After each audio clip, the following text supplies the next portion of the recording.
My name is Anjali Bhardwaj. I am the co-convener of the National Campaign for People's Right to Information in India, and I work with a group called Satark Nagrik Sangathan in Delhi.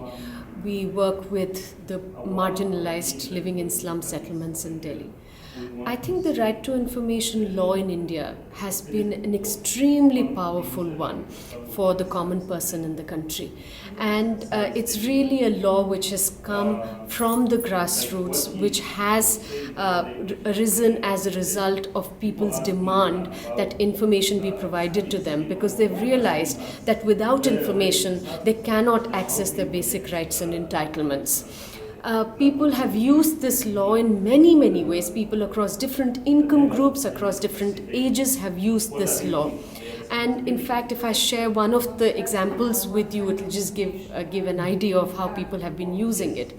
In one of the slum settlements in Delhi, when we went out and told people about the Right to Information Act and said this is a very powerful tool, you must use it, people turned around, the women there turned around and said, what are we going to do with information? We don't even get our subsidized ration, food grains from the government. And we realized that people were really interested in information if it made sure that they are able to access their entitlements and rights. So the first set of information applications that people filed was really to do with information about their food distribution, the subsidized food distribution. They said that every time they go to the fair price shop, the shopkeeper tells them that their stock of food hasn't reached the shop. And they said that we have really no way of understanding what is happening. So we helped them file RTI applications asking for the stock register of each of the shops in their area, of the fair price shops, and also asking for the sales register, which gives information on who got how much subsidized food grain. When the information came out, it clearly showed, the stock register clearly showed that every month the ration was reaching the fair price shop. And the sale register was a complete work of fiction. It had people's names who did not exist. Instead of signatures, it had thumb impressions, the same thumb impression running through pages. And when people got this information for the first time, they had proof of corruption. They said that we always thought something was wrong, but we had no idea what was happening. We have now proof of this.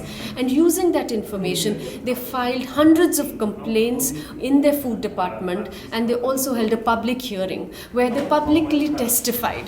They called the food department officials and they publicly testified that, for 5 years we haven't got a single grain of ration, food grain. And here we have proof now that all of it is being siphoned off.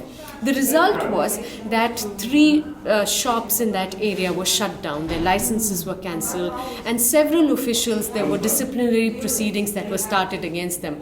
And therefore, suddenly from a place where nobody was getting their food grains, everybody in those localities started getting their food grains, because it had that impact of creating accountability, creating fear amongst those people who were earlier operating in a completely opaque system. In fact, we asked the food officials, we said, how were you doing this? And they said, we had no idea somebody will be able to actually access this information.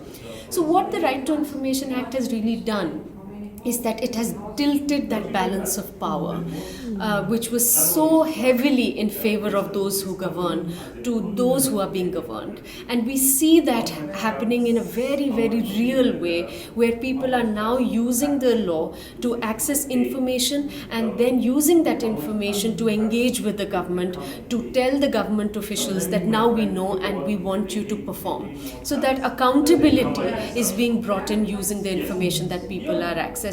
And that is really what is powering, what is really acting as a catalyst for more and more people to use it. Because when people are using information, they are able to get their rights and entitlements, they feel encouraged and empowered to use it for other things as well. So people are using it to access their pensions, to access other social security benefits, to access health care facilities, which were earlier not accessible to them because they had no information.